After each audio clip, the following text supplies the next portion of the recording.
think we're about to lose Trump. And it's not the celebration that you might think, because now we're going to see the real players come out, and then this shit is going to hit the fan. So I've been saying for a while that Trump is just a figurehead. They use Trump to get Vance in place because they want Vance to be our president. So they knew that Vance could not get elected without Trump. They needed him for that, and they need Trump to take the fall so that Vance can go in and replace him. And I'm sure you've seen the article by now, but Stephen Miller is Trump's handler. He is the one who tells Trump what they want Trump to believe. I have been saying for a while that I don't think Trump can read, and also that he has dementia. They tell him whatever the fuck they want him to believe, and now we have proof.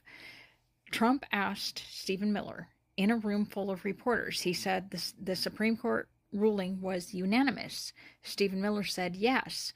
Trump then asked him, for us, and Stephen Miller said yes. They ruled 9-0 against Trump. But Stephen Miller told Trump that they ruled unanimously for Trump. He then went on Fox News and said the same thing. So that means that Trump and all of his supporters now believe that Trump is fully in compliance with the law. Trump is about to take the fall, but Trump thinks that he's in compliance with the law. Yes, he absolutely deserves to be eaten by the wolves that they're about to throw him to. But Trump is not the one in charge.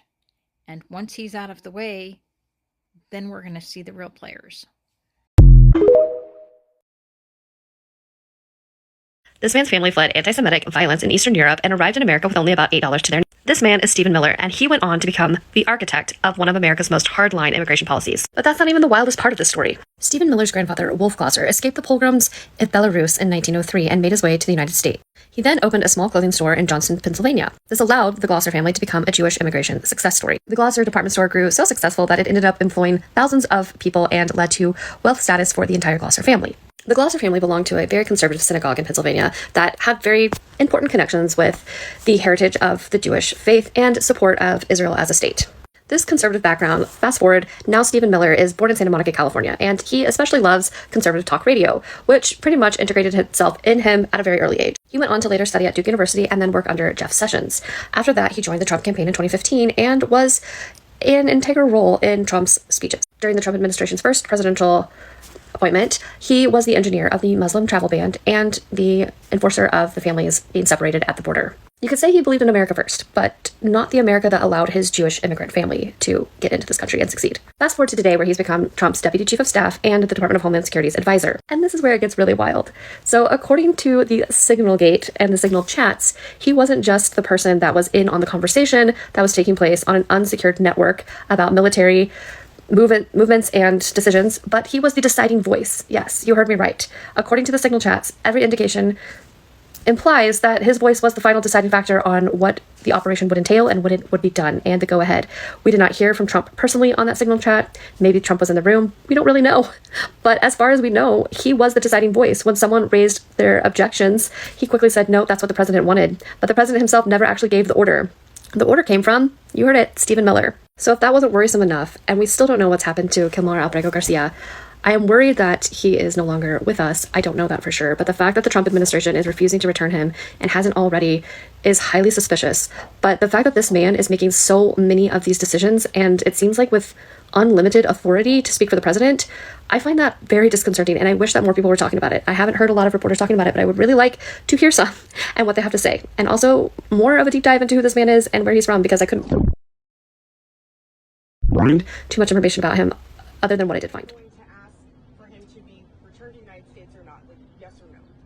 First of all, it's not a question for me to answer, but I think that the assumption that underlies the question is what needs to be corrected, which is that there was no mistake that was made. He was said, so what do you think would happen to him if he came back to this country? As your understanding of immigration laws, what do you think would happen? But I'm just asking. No, it's important to know. You're asking a lot of questions. You were all asking a lot of questions about this, and you all seem to care about it a lot. So let's see if any of you have researched anything about this issue at all. Can anyone here tell me what would happen to the illegal alien from El Salvador if he came back to the United States? Does anyone here know? Does anyone want to guess? Any of you? He could be with his family. Does any of you know the answer to the question? Legally, what would happen if he came back here? Does any of you know?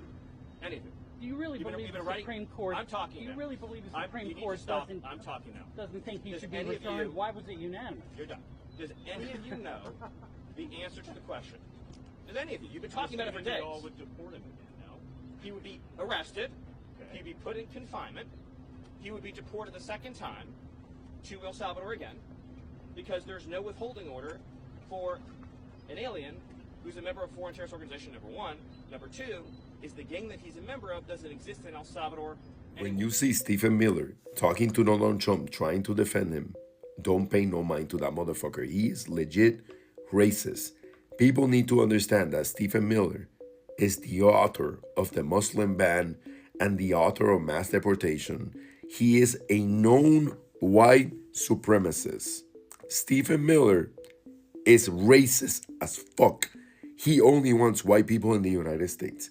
There's no ands or buts about this. He was a member of Duke's conservative union with Richard Spencer. Him and Richard Spencer were friends. They were homies. Richard Spencer got caught in a hot mic saying that we need to put black people in fucking chains again and Jewish people in chains. He literally said it. He's a non-white supremacist. And fucking Stephen Miller is friends with him. They both want the same things for the United States, which is complete segregation and putting people of color and minorities in chains again. He also worked with the David Horowitz Freedom Center, a known white supremacist racist organization that is anti-Muslim. We all fucking, it's everywhere. There's so much documentation, and I can't believe that Stephen Miller is sitting in the White House giving advice to the president when, I mean, Trump is also racist, but when Stephen Miller talks about Quilma Abrego Garcia trying to make mental gymnastics about why they should not bring him back, he just wants him out because he's Latino, like every other Latino in the United States. That's the only reason. Nobody is going to make me listen to that bastard. He is evil. Que tenga buen día.